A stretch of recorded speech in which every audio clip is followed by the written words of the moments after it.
பண்ணாதீங்க. ஓகேங்களா? ஏன்னா முடிவு எடுக்க போறது நீங்க தான், கஷ்டப்பட போறதும் நீங்க தான், நாளைக்கு வெற்றி அப்படிங்கிற ஒரு விஷயத்த டேஸ்ட் பண்ண போறதும் நீங்க தான். ஓகேங்களா? நீங்க ஒரு வைரம் அப்படிங்கறது யாருக்கு தெரியும்? உங்களுக்கு தெரியும். வெளியில இருக்கிறவங்களுக்கு எல்லாம் தெரியுமா? தெரியவே தெரியாது. நீங்க ஒரு வைரம் அப்படி மின்னணும் அப்படின்னா நீங்க என்ன பண்ணணும்? உங்களை நீங்களே பட்ட தீட்டிக்கணும். உங்களை பட்ட தீட்டத்துக்கெல்லாம் யாரும் புதுசா ஒருத்தர் எல்லாம் வந்து உக்காந்துக்க மாட்டாங்க. ஓகேங்களா? நான் வைரம், நான் மின்னணும்னா நீங்க தான் உங்களை பட்ட தீட்டிக்கணும். ஓகேங்களா? பக்கத்து வீட்டுக்காரன் வந்து உங்களை பட்ட தீட்ட மாட்டான். ஓகேங்களா? உங்களுக்கு கொடுக்குற விஷயம், உங்களுக்கு கொடுக்குற பிசினஸ், அதை தூக்கிட்டு போய் இன்னொருத்தர்கிட்ட சாய்ஸா கொடுத்துடாதீங்க. இதை நான் பண்ணட்டுமா, இதை நான் பண்ணட்டுமா, இதெல்லாம் இப்படி இருக்குன்னு அவன் என்ன சொல்லுவான்? ஏமா உனக்கு இதெல்லாம், ஏமா உனக்கு இந்த வேலை எல்லாம் இருக்கிறத வச்சுட்டு ஏதோ பண்ணிட்டு போமா அப்படின்னு தான் சொல்லுவான். ஏன்னா பக்கத்து வீட்டுக்காரன் உன்னை விட அதிகமா சம்பாதிச்சிருவானோன்னு பயம் அவனுக்கு. ஓகேவா? என்னதான் அவனுக்கு நல்ல மனசா இருந்தாலும் அவன் என்ன சொல்லுவான்? தைரியமா நீ பண்ணுமா அப்படின்னு சொல்ல மாட்டான். ஏன்னா நாளைக்கு நீ ஸ்ட்ரகிள் ஆயிட்டா, நாளைக்கு நீ உடைஞ்சு போயிட்டா நீ என்ன பண்ணுவ?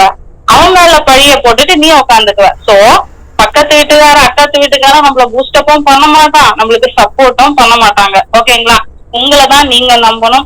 உங்களை நம்பி நீங்க முன்னுக்கு வரணும் அப்படின்னா எந்த ஒரு விஷயத்த எடுக்கிறீங்களோ அதை ஃபுல் ஃபிளெட்ஜா நம்பிக்கையோட கான்பிடென்ட்டோட பண்ணீங்கன்னா கருநிச்சயமா உங்களுக்கு வெற்றி காத்துக்கிட்டே இருக்கும். ஓகேங்களா? உங்க உழைப்ப போடுங்க, உங்க கஷ்டத்தை போடுங்க. இன்னைக்கு சக்சஸ்ஃபுல் அடைஞ்ச பீப்புள்ஸ் எல்லாம் அவங்க எப்படி சக்சஸ்ஃபுல் அடைஞ்சிருப்பாங்க? டைரக்டா வந்து மேல உட்காந்துட்டு இருப்பாங்களா?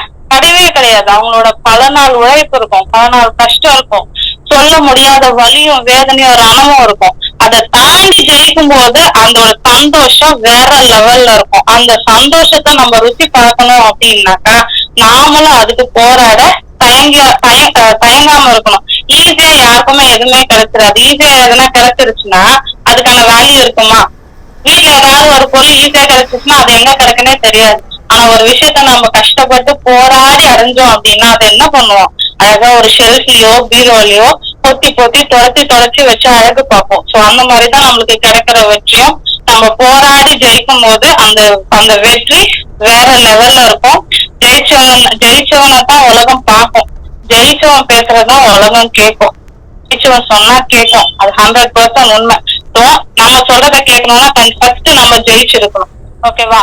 நம்ம ஜெயிக்கணுங்கிறதுக்காக இன்னொருத்தரை தோக்கடிக்க கூடாது. ஏன்னா அவங்க என்ன பண்ணுவாங்க? அவங்க ஜெயிக்கிறதுக்காக ஓடுவாங்க. அவங்க ஜெயிச்சுட்டு போட்டோம், நம்ம இலக்கை நோக்கி நம்ம ஜெயிச்சுட்டு போயிட்டே இருக்கலாம். ஓகேங்களா? So thanks for this opportunity. நான் பேசினது எந்த அளவுக்கு ரீச் ஆச்சு அப்படின்னு எனக்கு தெரியல, நான் எந்த அளவுக்கு பேசியிருக்கேன் அப்படிங்கறதும் தெரியல. ஏதாவது தப்பு இருந்தா என்ன மன்னிச்சிருங்க. இந்த ஆப்பர்ச்சுனிட்டி கொடுத்த மிஸ்டர் சாந்தி மேம் அண்ட் இந்த பிசினஸ் எனக்கு கொடுத்த என்னோட அப்ளைன் மிஸ்டர் ரெங்கராஜ் நாகலட்சுமி சார், அவங்க 2 பேருக்குமே இந்த இடத்துல நான் தேங்க்ஸ் சொல்ல கடமைப்பட்டிருக்கேன். அண்ட் இதை தவிர்த்து ஜெயிக்கணும், சம்பாதிக்கணும் அப்படின்ட்டு நிறைய விஷயங்கள்ல நிறைய நல்ல உள்ளங்கள் எனக்காக சப்போர்ட் பண்ணிட்டு இருக்காங்க. ஸோ அவங்களுக்கும் இந்த இடத்துல நான் நன்றி சொல்ல கடமைப்பட்டிருக்கேன். Thanks to universe, thanks to access.